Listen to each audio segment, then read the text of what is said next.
와, 벌써 불금일 정도로 대한민국 정신없이 돌아가고 있는데 지금 전 세계도 바삐 돌아가고 있는데요. 첫 번째 가볼 나라는 어딜까요? 김묘석 기자님. 네, 중국으로 가볼 텐데요. 결혼식을 앞둔 신랑 신부를 찾아가 보려고 합니다. 그런데 얼굴도 모르는 신랑 신부 결혼식 찾아가서 뭐해? 라고 생각하시는 분들도 계실 텐데 아하. 이 영상 보시면 그 생각 확 바뀔 겁니다. 네? 어떤 영상인지 함께 확인해 보시죠. 허허. 하얀 옷을 차려 입은 신랑 신부가 설레는 표정으로 이렇게 앉아서 무언가를 기다립니다. 잠시 후 수족관 앞에선 신혼부부들 뒤로 신기한 광경이 펼쳐지고 있죠. 어머. 벨루가 2마리가 몸으로 하트 모양을 만들어서 이들의 결혼을 축하하고 있는 겁니다. 어머나. 이곳 수족관에서 벨루가와 함께 결혼식을 올리는 깜짝 이벤트를 이렇게 준비했다는데요. 예. 벨루가가 인정한 사랑, 참 낭만적이죠? 이야. 김현준 평론가님, 벨루가들이 그럴 것 같아요. 우리가 만든 하도 벨루가 막 그럴 것 같은데 어떻습니까? 네네. 벨루가가 아니라 완전히 특별합니다. 완전 좋아요. 네, 완전 네. 이 벨루가는 아주 친근한 외모 그리고 얼굴이 웃상이라 그러죠. 아. 웃는 얼굴 때문에 굉장히 사람들이 좋아하는 그런 존재이기도 한데 네. 그리고 머리도 아주 똑똑하다고 합니다. 보통 7살, 8살 이런 정도의 지능을 갖고 있다고 그래요. 아. 의사소통에도 아주 능통하다고 합니다. 그러니까 이제 저런 이벤트가 가능한 것인데요. 네. 중국의 한 수족관에서 관람객들을 대상으로 해서 이 벨루가와 함께하는 결혼식 이벤트를 저렇게 마련을 한 것입니다. 네. 그래서 벨루가뿐만 아니라 앞으로는 바다사자, 펭귄 이런 동물들도 함께 커플들의 결혼 축하에 함께할 그런 예정이라고 합니다. 야, 모르긴 몰라도 요 영상은 조세호 씨가 좀 봐야 될 것 같아요. 모르는데 어떻게 가요? 라는 프로 불참러. 네, 조세호 씨. 이 벨루가도 얼굴을 몰라도 이 커플들 축하해줬어요. 꼭 참고하시기 바랍니다.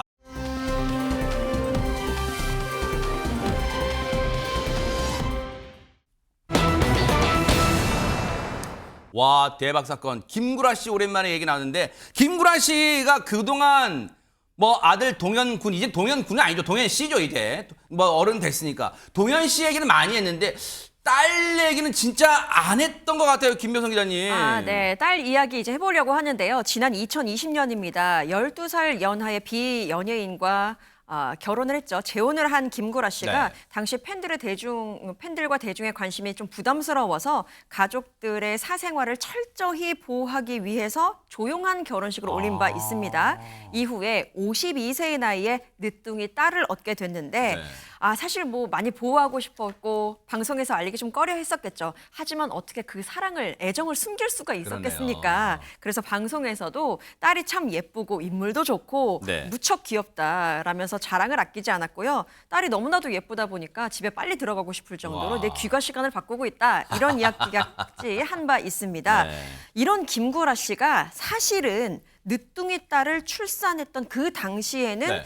걱정이 좀 이만저만이 아니었다고 하더라고요. 그 이야기를 이번에 털어놨습니다. 어허. 어떤 이야기인지 한번 만나보시죠. 네네. 네, 이제 5개월 됐죠, 5개월. 귀엽지. 5개월 됐으면 너무 귀엽다. 네, 진짜 귀여워요. 이게 이렇게 될 줄 몰랐는데 솔직히 지금 보고 싶어요. 집에 가고 야, 싶어. 나도 보고 싶어. 아, 그래요? 아, 맞아요. 네 살이야. 4살이죠? 40 지금 한 8개월 됐어. 48개월. 와. 우리는 저기가 7개월 만에 낳았어. 그래서 1.1kg에 나왔어. 근데 얘가 1.1kg 나왔는데, 근데 이제 얘가 뭐 소변 보고 대변 보니까 1kg 미만으로도 살짝 떨어졌다가 어쨌든 간에 너무 건강해. 한 달에 한두 번씩 보는데 너무 영특하고 아빠 닮아가지고 멘트가 아주 좋아요. 어머나 세상에. 근데 장윤미 변호사님, 딸을 이제 늦둥이로 본 딸이 얼마나 소중하고 사랑스럽고 막 귀여운지 막 녹화하다가도 예능 찍다가도 막 가고 싶다는 생각이 드는데 세상에 태어날 때 7달 태어났는데 1kg이면 일반적으로 태어나는 아이들이 한 3분의 1 미만 정도잖아요. 그렇습니다. 신생아는요, 성별로 좀 평균의 차이는 편차는 좀 있습니다만 한 2.7kg에서 4.3kg 사이가 평균치라고 할 수 있고요. 이걸 환산하면 한 3kg대 초반이 이제 신생아의 무게인데 네. 김구라 씨가 이렇게 늦둥이로 얻은 딸 같은 경우에는 좀 조산이 되기도 했고 한 29주 만에 태어나기도 했고 출생했을 때 1kg, 저희 아이가 한 4kg가 넘었는데도 처음 안으면 사실 너무 작다는 생각이 드는데 1kg면 정말 가벼운 거거든요. 그러니까 그 당시에 인큐베이터 생활을 상당히 좀 오래 했다라는 거예요. 네. 한 2달간 인큐베이터 속에서 이제 지냈다는 건데 아이고. 얼마나 또 가슴이 철렁 내려앉고 아빠로서 마음이 아팠겠습니까? 그런데 이제 의사가 이거 걱정하지 않으셔도 된다. 이제 무럭무럭 잘 자랄 거다라고 얘기를 듣고 그제서야 크게 안도했다고 그러겠네요. 또 이렇게 아이고. 과거를 반추하게 됐습니다. 세상에. 이제는 이제 48개월쯤 어느덧 4살이 됐는데 안진용 기자님 사실 지금 이제 4살쯤 됐으면 얼마나 지금 완전히 진짜 막 눈에 넣어도 안 아프단 말이 진짜 할 것 같은데 근데 그런 말 있잖아요. 딸은 아빠를 닮는다. 뭐 그런 말 있잖아요. 진짜 닮았을까요? 아직까지 방송에 공개된 적은 없어서 저희가 직접 보지 못했지만 김구라 씨에 따르면 두상은 엄마를 닮았는데 이목구비는 아빠를 꼭 빼닮았다고 합니다. 자, 근데 외모뿐만이 아닙니다. 김구라 씨가 한 방송에서 얘기를 했는데 아들인 이 동현 씨 같은 경우는 사실은 별로 닮은 점이 없었다는 거예요. 성격도 별로 안 닮았는데 딸은 다르다는 겁니다. 네. 방송에서 자랑을 안 해서 그렇지 말이 굉장히 빠른 편이고 기억력도 좋다고 뿌듯해했고요. 딸이 성격이 나랑 비슷한 게 많다. 약간 성격이 있고 집요한 면도 있다고 했는데 저도 딸 키우는 입장에서 사실 딸은 아빠 닮았다고 하면 별로 좋아하진 않습니다.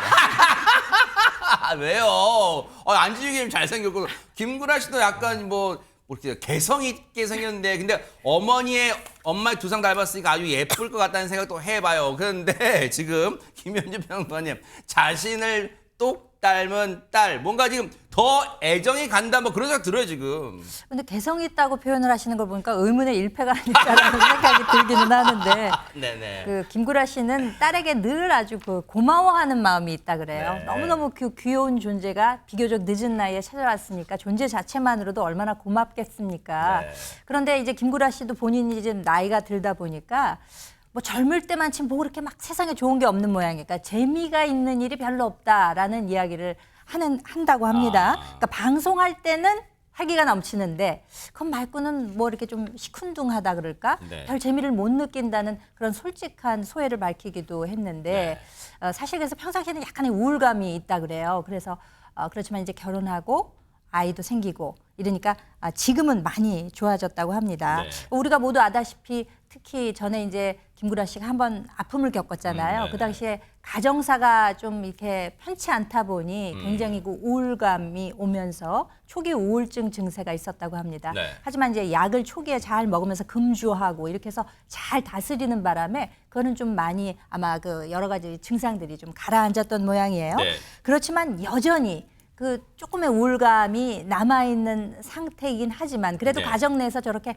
화목한 웃음 또 아이의 웃음 이런 걸 보면서 뭐 극복하고 그렇게 지내고 있는 모양입니다. 사실 이제 안진용 기자님 이 대목에서 시청자분들은 의외일 거라고 생각하는 대목이 있을 수 있어. 방금 그 김구라 씨의 말 중에 육아와는 별개로 아마 이 육아는 이제 늦둥이 딸 키우는 재미 또 그 보는 재미 얼른 귀가 시간도 막 일찍 땡긴다 그랬잖아요. 이제 육아와는 별개로 그러니까 늦둥이 딸을 안고 있거나 볼 때는 정말 행복한데 그거와는 별개로 즐거운 일이 별로 없다.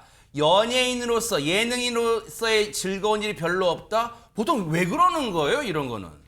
이게 본인이 워낙 오랫동안 방송일을 하다 보면은 이게 본인 입장에서는 너무 루틴이 돼버리는 거죠. 그러다 보면은 그 안에서 보람을 찾기 힘든 것도 있고 또 하나 중요한 건 김구라 씨는 탑 MC입니다. 워낙 많은 프로그램을 해왔기 때문에 이 자리를 유지해야 된다는 강박관념이 꽤 강하다는 거죠. 그리고 김구라 씨는 이분이 또 독설가로 유명하잖아요. 그랬었죠. 근데 본인의 이 이미지를 유지하기 위해서 계속적인 강한 발언을 하다 보면은 적잖이 또 반대 여론을 부딪힐 그럴 수 때도 있잖아요. 있습니다. 이게 아무래도 방송 속 캐릭터와 실제 모습과는 다를 수 있는데 대중들 입장에서는 이걸 동일선상에 놓다 보니까는 김구라 씨를 향해서 적잖은 또 가시돋친 말을 뱉기도 한다는 거죠. 그래서 김구라 씨가 본인의 개인사까지 이혼사까지 겹쳤을 때는 이분이 거의 방송 활동을 30년 동안 놓은 적이 없는데 잠시 휴식기를 갖기도 했었거든요. 그랬었어요? 네, 실제로 그랬던 김구라 씨가 다시금 일어나게 도움을 줬던 게 새로운 가정을 꾸리면서 특히 이 딸이 큰 힘이 됐다는 거죠. 방송 정말 일로서 얻게 되는 그런 아픔들과 또 어려움을 가족들을 통해서 또 극복할 수 있었다는 속내를 밝히기도 했습니다. 계속 늦둥이 딸만 예쁘다, 귀엽다, 사랑스럽다 이렇게 하니까 혹시 김묘성 기자님 지금 동현 씨 군대가 아직 제대 안 했죠? 했나요? 지금 제대 안 해? 아직 안 한 걸로 알고 알고 있는데 있습니다. 네. 혹시 지금 아들 동현 씨가 좀 아빠 서운해 내 얘기 왜 안 해줘 예능 나와서 뭐 그러지 않을까요? 사실 아무리 성인이 됐어도 너무 아버지가 딸만 예뻐하면 아들로서는 기분이 조금 상할 수도 있겠는데 아하. 그래도 늦둥이 딸을 보면서 행복해하시는 아빠를 보면서 본인도 행복하지 않을까 또 생각을 해봅니다. 야 동현 씨 저 지금 살아온 그 배경 쭉 성장 과정 사진 보니 와 진짜 어릴 때는 정말 귀염귀염했네요 진짜. 네, 그렇습니다. 사실 김구라 씨가 딸 바보의 모습을 보여주는 건 방송이어서가 아니라 실제로도 그렇다고 하는데요. 네. 딸과 시간을 보낼 때 딸의 눈높이에 맞춰서 놀아준다고 합니다. 그 중에 하나가 신데렐라 놀이라고 하거든요. 네? 신데렐라 놀이가 뭘까라고 해서 살펴보니까 딸이 이렇게 걸어가다가 신데렐라처럼 신발을 툭 하고 벗어놓고 가면 김구라 씨가 나타나서 여봐라 이 신발의 주인을 찾아주도록 하여라 라고 명령을 내리는 그 엄중한 목소리를 연기를 해준다고 합니다. 야. 사실 앞서서 말씀하셨다시피 김구라 씨 같은 경우에는 모든 사람들에게 팩폭을 거침없이 날리는 다소 까칠한 그 그렇죠. 컨셉으로 유명하잖아요. 그렇게 네. 인기를 얻어왔고 그렇기 때문에 이렇게 딸바보의 모습은 본인으로서도 좀 약간 쑥스러운 면이 있나 봅니다. 그래서 그런지 내가 늦게 아이를 봐서 예쁘다고 하는 거지 당연히 딸도 예쁘고 네. 아들도 예쁘다고 생각한다라는 TMI 해명을 내놓기도 했습니다.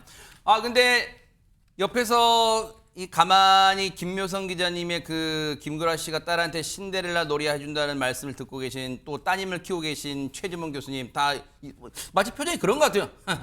옛날 내가 다 했던 놀이를 지금 하고 있구나 뭐 그런 표정이세요. 뭐 신데렐라 놀이까지는 아니더라도 네. 딸을 사랑하는 마음은 제가 김구라 씨보다 앞서죠. 와 대박 네, 사건. 그건 명확하다고 말씀드리는데 아무튼 뭐 아버지 입장에서 딸을 사랑하는 마음은 정말 커요. 네. 그러니까 물론 이게 아들 딸을 뭐 구별해서 얘기하는 건 아니지만 네. 아버지 입장에서 딸은 너무 귀엽고 너무 사랑스럽거든요. 그래요. 딸 가져보지 않은 부모는 모르는 거라고 네, 모릅니다. 생각하고요. 네, 몰라요. 알겠습니다. 네네. 자, 그래서 사실은 이제 많은 사람들이 궁금해하는 것 중에 하나가 뭐냐면 그럼 김구라 씨의 딸도 그럼 공개가 될 거냐 이런 부분에 궁금증이 많은 것 같아요. 근데 여기에 대해서 김구라 씨는 명확하게 밝혔는데 단호하게 선을 그었습니다. 아하. 그래서 전에 한 방송에서 통화하는 목소리까지는 공개가 됐어요. 그래요? 딸하고. 근데 네. 얼굴을 공개하는 것은 단호하게 추워도 없다. 왜요? 그럴 가능성은. 왜 이유가 있어요? 뭐 제가 볼 때는 이게 그 본인한 도움이 안 된다고 생각하는 것 같아요. 딸에게. 왜냐하면 뭐라고 얘기했냐면 자녀를 공개하면 삶에 도움이 될 수도 있지만 또 반대로 안 해도 되는 거라고 생각한다. 근데 이게 이혼하는 것까지 다 공개를 했는데 재혼한 가정도 공개하는 것이 과연 맞는지 고민이 된다는 얘기도 했었고요. 네. 그럴 이유도 또 염치도 없다는 얘기까지 했어요. 아무래도 이제 재혼한 가정에서 태어난 아이이기 때문에 더 그런 거 같고 또 보호해 주실 마음도 있는 것 같아요. 딸은 귀엽지만 방송으로 보여줄 생각은 아예 없다고 하는 걸 보면 사실은 이제 공개가 됐을 때 긍정적인 반응도 올 수 있지만 또 반대로 공격하는 사람들이 있을 수도 있잖아요. 댓글로. 그러다 보면 상처를 받을 수도 있기 때문에 자녀 또 아이를 보호하고 싶은 아이고. 마음 그런 마음이 있는 것 같습니다. 저 동현 씨가 또 늦둥이 동생 정말 터울 엄청 차이가 날 텐데 이렇게 또 막내 동생 안고 또 이렇게 찍은 모습 아마 돌 때인가 보네 어떤 복장이 돌잔치 때 저렇게 또 찍은 모습. 근데 어쨌든 김구라 씨 마음 한편으로는 이해돼요.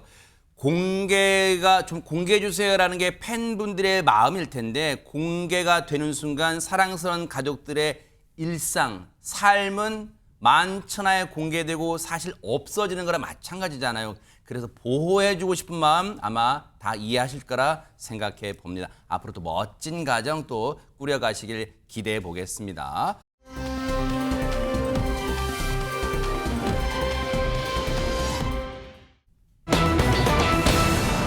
뭐나? 제목이 심상치가 않아. 이거 대체 누구 얘기일까요, 김묘성 기자님? 네, 지금 소개해드릴 분은요. 이름을 이야기했을 때는 누구지라고 갸우뚱하다가도 얼굴을 보시면 다들 맞다. 서프라이즈의 그 사람이라면서 알아차리실 것 같습니다. 오늘 제목의 주인공은요. 바로 재연 프로그램계의 장동건이라고 불린 와우.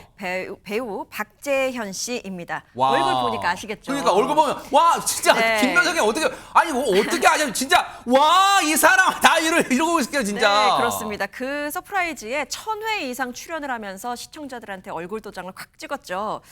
그랬는데 그랬던 박재현 씨가 1년 전부터 연기를 접고 베트남으로 떠났었거든요. 어머나. MBN의 특종 세상에서 그 이유와 그리고 현재 근황까지 전했다고 합니다. 어머나 왜 그랬을까요?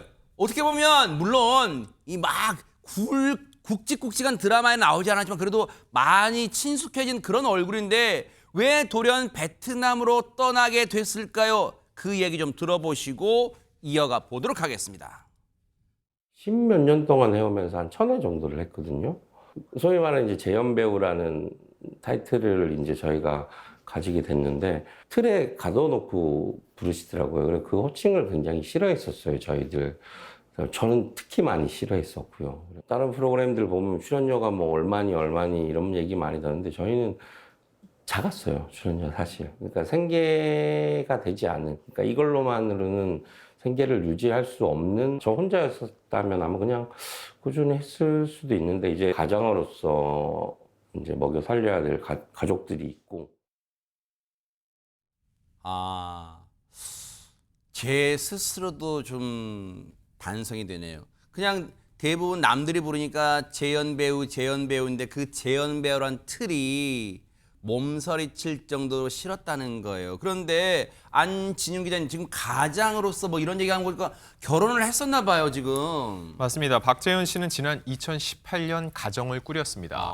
그 당시 박재현 씨 나이가 39이었는데 그 상대 여성 같은 경우 23살, 무려 16살의 나이 차 때문에 큰 화제를 모았었습니다. 그런데 지금 이 순간 두 분은 더 이상 부부가 아닙니다. 이혼을 한 상태인데 중요한 건 두 사람 사이에는 슬아의 딸이 있었다는 겁니다. 근데 왜 또 지금 이 가정을 꾸렸었다는 얘기도 아마 그랬었구나 하실 거예요. 그런데 남들한테 왜 뭔가 지금 갈라서게 됐을까요? 말 못할 사정이 있었던 걸까요? 얘기마저 들어보시고 이어가 보도록 하겠습니다.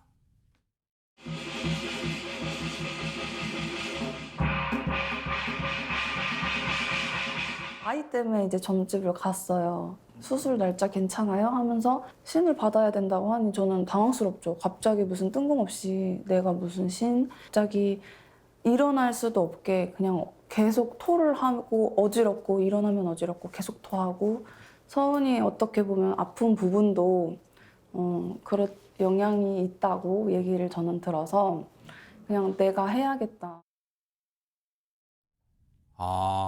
이런 집안의 사정이 있었군요. 장윤미 변호사님, 박재현 씨의 속이 아니었다 이런 생각이 들어요. 그랬을 것 같습니다. 그 전 아내가 신내림을 받은 건 2년 전이었다라고 해요. 그러니까 이혼하긴 이전이었는데 사실 점집을 찾아갔던 것도 지금 보신 것처럼 뭐 신내림에 어떤 기운이 있다거나 이래서가 아니라 딸이 아프니까 수술 날짜를 받아야 되는데 좀 좋은 날짜는 없는지 좀 물어보러 갔었다는 겁니다. 그런데 뜬금없이 무당이 딸 이야기는 고사하고 그 아내한테 지금 신내림을 받아야 된다 이렇게 강권을 했다라는 거예요. 얘기를 했다는 건데 무당한테 또 그 이야기를 들은 이후부터 그 아내분은 지금 막 구토 증세가 나고 굉장히 어지럼증을 호소하게 되고 이제 몸 상태가 상당히 이제 아프게 됐던 건데 그렇게 계속 아프다 보니까 내가 신내림을 받아야 되나 보다 이런 좀 결심을 하게 됐고요. 이제 신내림을 받은 이후에 아마 그 딸아이의 병세에는 좀 큰 차도는 없었던 모양이에요. 그리고 아까 박재현 씨가 이야기한 대로 이제 경제적 사정은 계속 좀 녹록지가 않았고 이런 일이 이제 계속 이어진 데다가 아내분이 상당히 좀 어린 상황이었잖아요. 그러니까 박재현 씨에 따르면 나도 좀 한성질하고 욱하는 성격이 있는 데다 아내는 너무 어리고 해서 결국에는 이 위기를 부부가 잘 이겨내지 못했던 것 같다 이렇게 밝혔습니다. 세상에. 결국 이제 두 사람이 이 박재현 씨와 당시 아내분은 이제 갈라서기로 하고 그래도 두 사람 사이에는 저렇게 아름다운 소중한 딸이 있었잖아요. 그 딸이 두 사람을 이렇게 이어주는 여전히 이혼해서도 이어주는 매개체가 된다는데 얘기 좀 들어보시고 이어가 보도록 하겠습니다. 박서원 밥 먹었어 서원이? 응. 뭐 먹었어? 아빠 서원이 너무 보고 싶어. 서원이는? 보고 싶어. 아빠도 서원이 보고 싶어. 아빠 또 전화할게. 사랑해. 사랑해.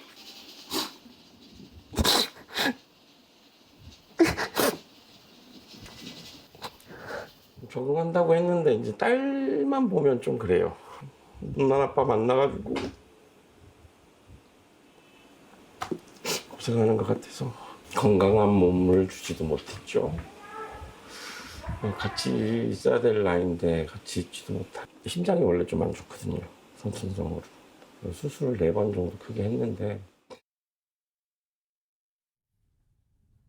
최재범 교수님이 얼마나 딸과 영상 통화는 하지만 그 순간은 울지 않겠다가 이를 악물고 통화하겠지 뭐 통화 끊으니까 막 눈물이 북받쳐 오르는 딸이 지금 심장이 선천적으로 안 좋다는 거예요. 네, 지금. 맞습니다. 그래서 수술을 4번이나 받았다고 그랬잖아요.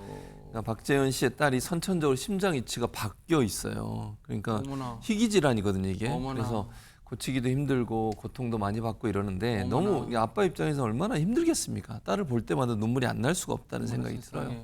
올해 8살이 된 이 박재현 씨의 딸은 아유. 그동안 4번의 큰 수술을 받았다고 하고요. 어머나. 평생 약을 먹으며 살아야 되는 상황이라고 그래요. 그러니까 아빠 입장에서는 딸을 볼 때마다 그 앞에서 울지 않지만 끊고 나면 얼마나 그게 이제 가슴이 아프겠어요. 그러니까요. 박재현 씨가 딸이 어려운 환경에 자라지 않도록 전처 아까 나온 그 전 안에 있지 않습니까? 최선을 다하고 있다고 고백을 했는데 네. 두 사람은 아픈 딸을 위해서 이혼은 했지만 친구처럼 잘 지내고 있다고 그래요. 그래요? 그래서 서로 잘 힘을 모아서 딸이 건강하게 잘 살 수 있도록 도움을 주겠다 이렇게 입장을 밝혔습니다. 그건 잘하고 계신 것 같아요. 왜냐면 딸은 아파도 엄마 아빠의 그 기운을 느끼잖아. 지금 잘 지내나, 두 사람이 원만한가 아닌가, 이혼은 했지만 친구처럼 지내나, 잘 지내나, 아이도 여전히 앙금이 있나, 그걸 다 느낄 거예요. 그런데 친구처럼, 이혼은 했지만 친구처럼 잘 지낸다면 지금 그래도 투병하고 있는, 그래도 밝은 모습 보이고 있는 딸한테 정말 좋은 선물이 될 것 같다, 이런 생각해 봅니다. 박재현 씨 진짜 꿋꿋하게 이겨낸다면, 그리고 진짜 딸을 둔 아빠로서 열심히 한다면 정말 좋은 작품도 만나는 날 다시 올 거라고 생각해 봅니다. 응원하겠습니다. 힘내시기 바랍니다.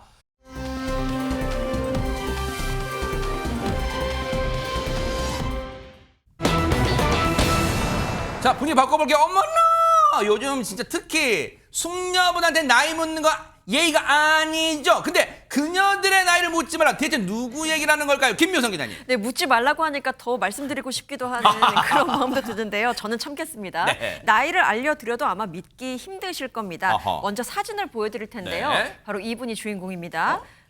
바로 와, 김혜수 씨거든요. 대박 사건! 분명히 뒤에 배경도 보이고 뭐 도시 야경인지 뭔지 사실 보이지가 않는 게 김혜수 씨가 모든 것을 압도하고 있거든요. 멋진 표현인데, 네.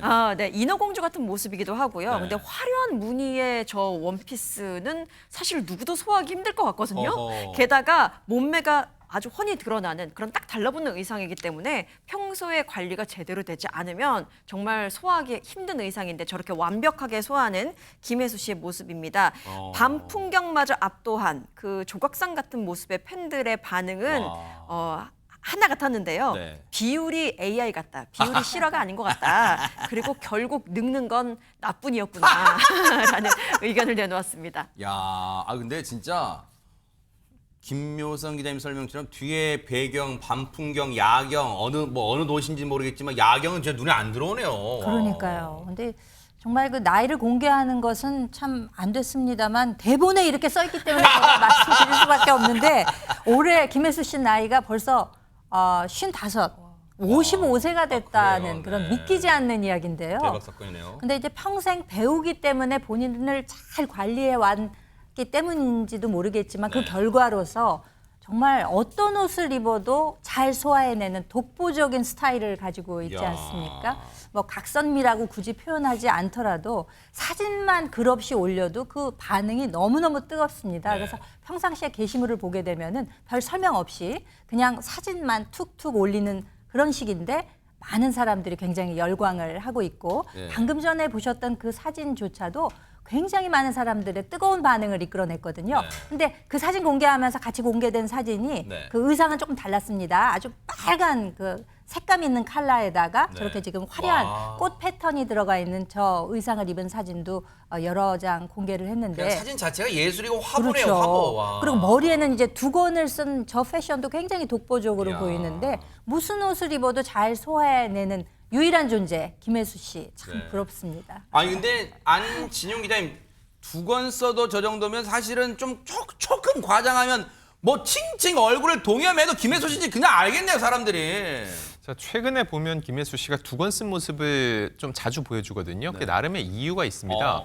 앞서서 김혜수 씨가 밀수라는 영화를 찍은 적이 있어요. 여기서 해녀 역할을 했었는데 그때 촬영을 하다가 이마가 부딪히면서 다친 적이 있습니다. 그래서 상처 부위를 보여주지 않기 위해서 두건을 썼는데 이게 막상 써보니까 너무 잘 어울렸다는 거죠. 그런 거예요? 그리고 또 하나 중요한 거. 항상 스카프를 하나씩 갖고 다니는데 머리를 혼자 전혀 손질을 못하는 편입니다. 이게 김혜수 씨가 평생 아역 배우부터 연기를 하다 보니까는 누군가의 손길, 전문가의 손길을 받았겠죠. 그래서 본인이 직접 만지지 못할 때는 두건을 딱 쓰면은 굉장히 잘 정돈이 된다는 느낌이라는 거죠. 자, 그리고 김혜수 씨, 이제는 이런 화보 같은 사진 말고 연기도 궁금해하실 텐데 앞서 김혜수 씨가 출연했던 시그널이라는 명작이 있는데 이 작품 시즌 2로 돌아올 예정입니다. 이야. 정말로 멋진데요. 저 다음 주에 두건으로 돌아옵니다. 다음 주 월요일 날. 네. 죄송합니다. 그런데 김혜수 씨가 쉬운다서 이 나이 진짜 믿기지 않으시죠? 김혜수 씨 못지않게 정말로 와 세월 어디로 흘렀지라는 그런 걸 보여주는 여배우가 또 있다면서요. 장유미 변호사님. 또 있습니다. 방부제 미모의 대명사. 그 김혜수 씨와는 동년배 배우. 한 살 어린 바로 이영애 배우인데요. 이영애 씨와 또 김혜수 씨가 굉장히 또 각별한 인연이 있다고 합니다. 30년 전 95년도에 드라마에 함께 출연할 기회가 있었다고 하는데요. 워낙에 김혜수 씨는 어렸을 때부터 아역 배우로 활동을 해왔기 때문에 그때 이미 톱스타고 베테랑 배우였고 이영애 씨는 이제 막 데뷔한 신인이었다고 하는데 김혜수 씨가 선배로서 굉장히 연기를 많이 알려주기도 하고 도움을 많이 줘서 그 기억을 좋게 갖고 있다라고 했는데요. 지금은 이영애 씨야말로 베테랑 여배우가 됐죠. 그리고 이영애 씨 근황 궁금해하시는 분들이 상당히 많으실 텐데요. 최근에 휴가를 갔던 모양이에요. 그래요? 그래서 수영복을 입은 사진이 공개가 됐는데 휴양지에서 둘이 짠다, 두 분이서? 예, 지금 보시는 것처럼 굉장히 좀 편안해 보이는 모습이죠. 바닷가가 뒤에 모습이 보이고요. 챙이 넓은 모자를 쓰고 선글라스를 쓴 채 환한 미소를 짓는 모습. 이게 정말 나이를 이제 소녀 같은 모습이고요. 그러니까요. 진짜 20대라고 해도 믿을 정도로 굉장히 예쁘고 또 자유로워 보이는 모습입니다. 예. 아니 오늘 이 조금 최진명 교수님 오늘 조금이란 단어 많이 나오는데 정말 거짓말 조금 못해서 이영애 씨 장금이 때랑 뭐 진짜 달라진 게 없어요. 진짜. 거의 똑같아요. 그러니까 누가 봐도 뭐 변화가 없는 그 뭐 소위 그런 얘기하는 방부제 미모다 이런 얘기를 하는데 변화가 거의 없는데 변화가 딱 하나 있죠. 뭘까요? 쌍둥이 엄마 장금이로 돌아왔다. 예, 요겁니다. 그래서 외모는 정말 예전이나 지금이나 변함이 없고 뭐 전혀 달라진 게 없어 보이지만 일단 쌍둥이 두 아이의 엄마로 엄마 장금이가 돼서 돌아왔다는 점. 그리고 요즘 집 마당에서 텃밭을 갖고 있다고 그래요. 그래요? 이 텃밭에 뭘 심어놨냐면 방울토마토, 가지, 여기가 오이. 봐요? 예, 그렇습니다. 블루베리 그리고 참외 같은 걸 심는데요. 그래서 채소나 과일들을 직접 심어서 수확하는 모습을 공개하는 사진도 지금 올라와 있는 상황이고요. 이렇게 수확한 채소로 건강한 한 끼를 만드는 모습 지금 가정식 보이시죠? 본인이 만든 거예요. 저것도 대박 가정식도 샀고. 거의 뭐 어디 그 어디 브런치, 고급 식당, 네, 고급 식당의 브런치 같죠? 네. 김묘성 김효성 기자가 기자님이 자주 상당히 다니는 고급 식당 부러워하는 인스타 저 인별그램에 올리는 그런 그렇죠. 데 같아요. 네. 본인이 이제 직접 돈 주고 사 먹는 거고 이영애 씨는 직접 텃밭에서 기르는 거고. 그래서 사실 이제 이걸 보고 많은 사람들이 뭐라고 글을 올렸냐면 진정한 산소 같은 여자의 밥상이다. 이런 글을 올려왔고요. 그래서 살이 안 찌나 봐요라는 댓글도 있다고 합니다. 세상에 산소 같은 영애 씨표 밥상 늘 먹는 식구들 부러울 뿐이고 근데 이영애 씨를 보면서 언니는 텃밭 같고 난 마음 가꾼다 하는 분이 있다면서요. 김묘성 기자님. 네, 그렇습니다. 올해로 46세네요. 벌써 이효리 씨 나이가 이렇게 됐습니다. 제주댁에서 평창댁이 된 이효리 씨 이야기인데요. 건강한 한 끼를 차리는 대신에 건강한 학원을 차렸다. 어머나? 라는 소식입니다.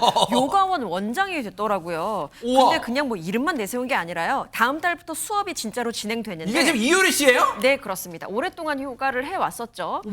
사전 예약제로 운행이 되는데 다른 강사가 진행하는 수업도 분명히 있답니다. 하지만 이효리 씨가 직접 진행하는 수업도 있기 때문에 많은 분들이 기대를 하고 있어요. 그거는 이제 광클 이제 참말로 박 터지겠네요. 진짜 수강 신청하려면. 근데 안진용 기자님 예전에도 SNS 등을 통해서 이효리 씨가 요가하는 모습이 공개가 됐었나요?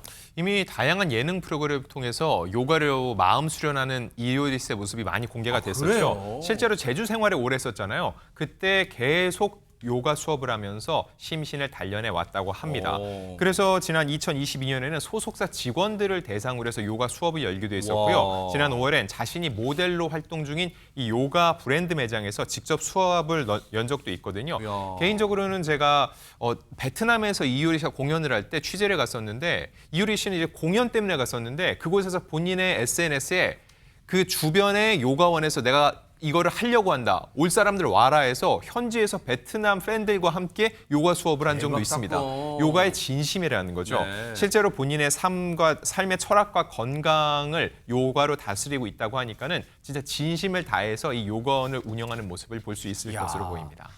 세 분 보니까 나이를 묻지 마세요. 할 말 안 해요. 왜냐하면 각자 분야에서 지금 멋진 폭발 분위기를 다 내고 있어요. 앞으로의 활동도 정말 저희가 응원하면서 기대해 보도록 하겠습니다. 멋졌습니다.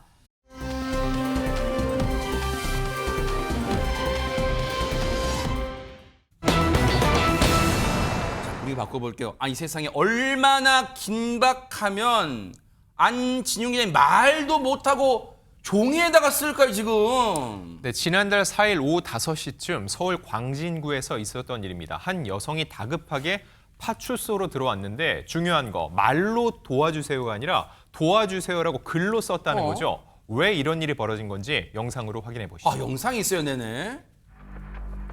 전화 통화를 하며 파출소로 들어온 한 여성, 저벅저벅 들어온 여성, 자, 손에 들려 있는 종이를 보는 경찰들.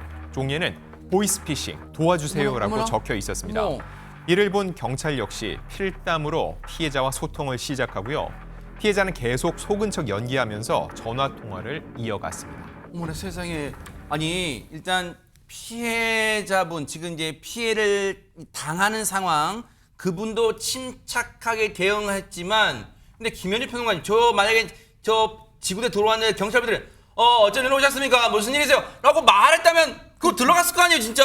그 전화기를 타고 다 들어가겠죠. 네. 그럼 그렇게 하면 안 될 텐데. 근데 이제 경찰분들은 별의별 그 상황에 다 접했었기 때문에 워낙 능숙하시기도 했겠지만 도움을 요청하는 그 종이를 들고 있었기 때문에 어떤 상황인지를 아마 짐작을 했었던 것 같습니다. 그렇기 때문에 그 지금 피해자가 굉장히 당황하고 놀란 상황이었을 거 아니에요. 네. 그러니까 이분을 좀 진정시키는 의미에서 조용히 또 능숙하게 대처를 하면서 종이를 갖고 와서 이제 필담을 나누기 시작합니다. 그러니까 도와주세요라는 그 요청 사항이 있었잖아요. 네. 그러니까 저쪽에서 요구하는 게 무엇인가가 일단 제일 궁금한 거 아니겠습니까? 그러니까 경찰분들이 요구 사항하고 물음표 딱 이렇게 간단하게 메모를 했던 거죠. 아 저렇게. 그러니까 이분은 돈이라고 딱 답을 했습니다. 그러니까 상황의 짐작이 가는 네네. 거죠. 당시 이 피해자는 금융감독원을 사칭한 보이스피싱범으로부터 통화를 하면서 현금도 인출을 했어요. 960만 원을 인출해서 어머나. 약속 장소로 가고 있던 중이었습니다. 어머나. 그런데 가다가 생각을 해보니까 어딘가 뭔가 어눌한 말투도 느껴지고 왜 이렇게 현금을 가지고 오라고 하지? 여기서 이상한 생각이 들었던 거죠. 그렇기 때문에 도와달라는 요청 사항을 적은 그 메모를 들고 그 경찰서로 향했던 겁니다. 아 그래서 지구대 파출소로 향하게 된 건데 그렇다면 김묘성 기자님 이제야 딱 직감을 한 이 경찰분들이 딱 전화를 딱 냅다 받고 채간 다음에 어디서 나쁜 짓을 해? 쓸데없는 거 하지 말고 똑바로 살아 이렇게 얘기했겠죠? 만약에 그렇게 경찰입니다라고 이야기를 했으면 보이스피싱범이 바로 전화를 끊어버리겠죠. 그렇겠죠? 그러면 모든 게 수포로 돌아가겠죠. 아 맞다. 그래서는 안 되는 겁니다. 아. 어떤 상황에서든 침착한 게 가장 중요한 것 같더라고요. 아. 피해자가 아주 침착하게 속은 척 연기를 하면서 계속 통화를 합니다. 아. 그리고 경찰은 이 피해자와 함께 약속한 장소로 함께 이동을 하죠. 어허. 그 이후의 상황도 영상으로 준비됐습니다. 아, 네네. 함께 확인해 보시죠. 잠복을 위해서 사복으로 갈아입은 경찰이 오. 행인인 척 연기를 이렇게 하면서 피해자와 함께 약속 장소로 향합니다. 오. 피해자와 조직원이 만난 것을 확인한 후에는 미리 정해놓은 역할대로 뿔뿔이 흩어지기도 해요. 아, 지금 만나고 있어요 피해자가 네. 지금 조직원은. 그러다가 피해자가 조직원에게 가짜 돈이 든 봉투를 건네는 순간에 근처에 있던 경찰이 동료들에게 고개를 끄덕끄덕이면서 신호를 보내고요. 네. 피해자로부터 돈을 받아서 떠나려는 조직원을 이렇게 붙잡고 이후 흩어져 있던 경찰들도 모두 모여서 보이스피싱 조직원의 현장에서 검거됐습니다. 야, 아우, 막 순간 진짜 마음을 졸이고 있었는데 박수가 저절로 나오는 상황이에요. 아마 모르긴 몰라도 저 보이스피싱 조직원은 야, 참 돈 벌기 쉽다. 이러고 그냥 나 돈 받았네. 얼른 자리 뜨면 되겠네. 이랬을 거 아니에요. 얘기 들어보시고 이어가 보도록 하겠습니다. 검찰을 사칭한 불상의 자로부터 계좌가 사기에 연루되어 정지될 수 있다. 그래서 그 당장 계좌에 있는 돈을 뽑아서 금융감독원 직원에게 전달해야 된다. 이런 이제 통화를 듣고요. 현금을 찾으셨어요. 종이 가방에 이렇게 넣어놓고 있다가 그걸 가지고 혹시나 해서 저희 파출소를 방문하신 거였죠. 어떻게 하세요라고 저희가 이렇게 또 써주면 그거에 대해서 그대로 그 조직원에게 또 얘기를 해주시고요. 너무 침착하게 대응을 해주셔가지고 저희 입장에서 너무 감사할 뿐이죠. 대박 사건 우리 김진관 경감님 뉴스 전화 줘도 되겠어요. 발음 너무너무 좋고 딕션 너무너무 좋으세요. 일단 요즘 경찰분들 이렇게 잘생기고 정말 발음도 좋으세요. 근데 어쨌든 얘기 돌아와서 최진봉 교수님 네. 정말 칭찬 안 해드릴 수 없어요. 와, 그럼요. 대박 지금 사건. 말씀하신처럼 정말 조직적으로 진짜. 잘 준비해서 범인을 체포를 했습니다. 네. 지금 보니까 피해자와 함께 현장을 출동했던 경찰들 서로 업무를 분담을 했어요.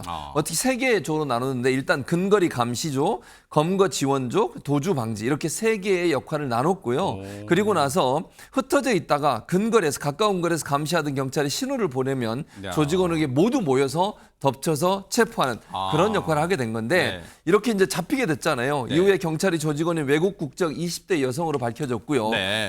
범인은 추궁하다 보니까 조직원은 범인을 시인했고 현장에서 검거되면서 경찰과 함께 파출소로 갔고요. 파출소에 도착한 조직원은 보이스피싱에 가담한 것을 후회하며 눈물을 흘렸지만 처벌을 피할 수는 없는 거 아니겠어요? 떼내준 눈물이죠. 그렇습니다. 네. 그래서 검찰은 지금은 검찰로 경찰에서 넘겨서 수사가 진행되고 있습니다. 물론 이 전달책 조직원 전달책은 뭐 그냥 저기 끈앞풀에 불과하지만 어쨌든 우두머리를 잡아야 되지만 어쨌든 저 상황 피해를 막았다는 점에서는 우리가 칭찬 안 해드릴 수 없죠. 다시 한번 갑니다. 서울 광진구의 차양 1파출소의 김진관 경감님을 비롯한 동료 경찰관 여러분들 정말로 중요한 일을 해주셨습니다. 감사의 박수 보내드립니다.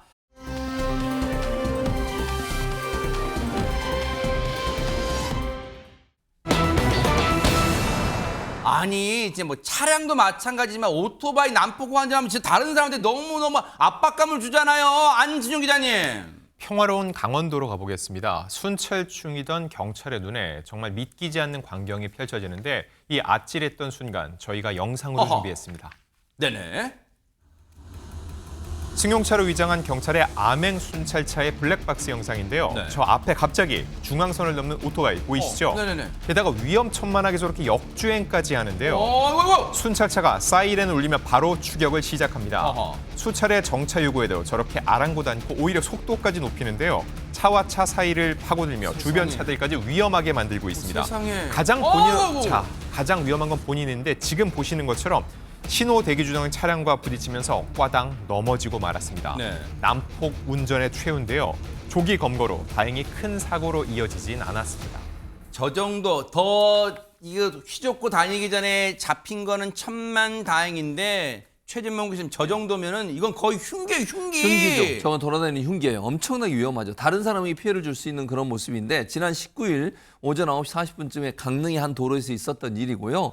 암행 순찰 중인 경찰이 오토바이가 중앙선을 침범해서 돌아가는 모습을 보고 저걸 추적을 했는데 저 사람 운전하는 30대 운전자예요. 30대 운전자가 저렇게 위험한 운전을 했고요. 사이렌을 울리며 추격을 했잖아요. 그럼 네. 멈춰야 되잖아요. 그러니까요. 멈추지 않고 2.5km 구간에서 중앙선 침범을 7번 했고요. 신호 위반을 3번이나 했어요. 교통법규 위반해서 타 차량이 위협을 했었고 결국은 신호 대기 중이던 차량 앞에서 멈춰서 넘어지는 그래서 검거가 되는 상황이 됐습니다. 당시에 이 블랙박스가 장착된 순찰차를 직접 몰고 저 몹쓸인가 난폭 운전자를 검거한 경찰 얘기 좀 들어보시고 이어가 보도록 하겠습니다. 바로 사이렌 켜고 정지 하차 요구를 했어요. 그럼에도 불구하고 그 도주 차량이 교통량이 많은 오거리에까지 가서 신호 위반하고 중앙선 침범 그리고 역주행 감행하는 거 보고 좀 중한 사안이다 생각해서 바로 추격 실시했고 그 차는 계속 역주행하고 중앙선 침범 신호 위반도 계속했습니다. 저는 암행 순찰차로 최대한 안전하게 추격하려고 가까이 붙고 멀어지고 반복하는데 그때 순간 최고 속도가 약 133km였던 것 같아요. 시내에서 이 속도를 유지하는 것이 도리어 사고 유발하겠다고 판단하는 동안 강릉교 사거리에 이르러서 피의자가 본인이 운전하는 그 110km 속도를 이기지 못하고 균형이 무너졌어요. 그리고 역방향에 진행하던 견인차 앞부분을 정면 충돌하면서 추격이 끝이 났었습니다. 진짜 저 오토바이 난폭 운전자는요, 진짜 몹쓸 인간이에요. 왜냐면 지금 이 대낮에 이런 상황 추격, 도망가고 난폭 운전 도망가고 경찰 추격전, 만약에 횡단보도에 사람 건너고 있었으면 어쩔 뻔했어. 그리고 장유미 변호사님, 혹시라도 어슴푸레하거나 밤에 저런 추격전이 일어났다면 시민들 진짜 많이 다칠 뻔했어요. 상황이었고요. 낮에도 2.5km 구간을 이런 식으로 운행을 하면서 갔으니까 그 일대 교통이 완전히 마비 상태가 그러겠네요. 됐고요. 마지막에는 또 차량이랑 부딪혀서 사고까지 냈잖아요. 어머나. 그래서 30분 동안 강릉 도심이 상당히 교통체증을 겪었었다고 세상에. 하고 이 남성 붙잡혔지 않습니까? 물은 겁니다. 왜 도망갔습니까? 그럼 경찰이 쫓아오길래 내가 도망갔다라고 이야기를 했다라는 거예요. 아마 이제 교통법규를 어긴 부분을 도주하면은 그냥 날 못 잡겠지 안이하게 생각했던 것 같은데 이 운전자 본인의 생각대로 되지 않았습니다. 일단 도로교통법 위반 그리고 교통사고 처리 특례법 위반 혐의로 현재 조사를 받고 있습니다. 아니 진짜 호미로 막을 걸 가래로도 못 막는 상황 됐잖아요. 지금 아니 경찰이 쫓아온다고 그러면 처음에 아까 불법 유턴한 거 아마 그거에 생겨서 그랬을 거 아니에요. 그러면 아이고 죄송합니다. 제가 급한 일이 있어서 그랬습니다. 아 사과하면 될 일이 그걸 왜 도망가요? 도망가다 더 화를 키웠어요. 앞으로 처절하게 반성하고 죄값을 달게 받기 바라겠습니다.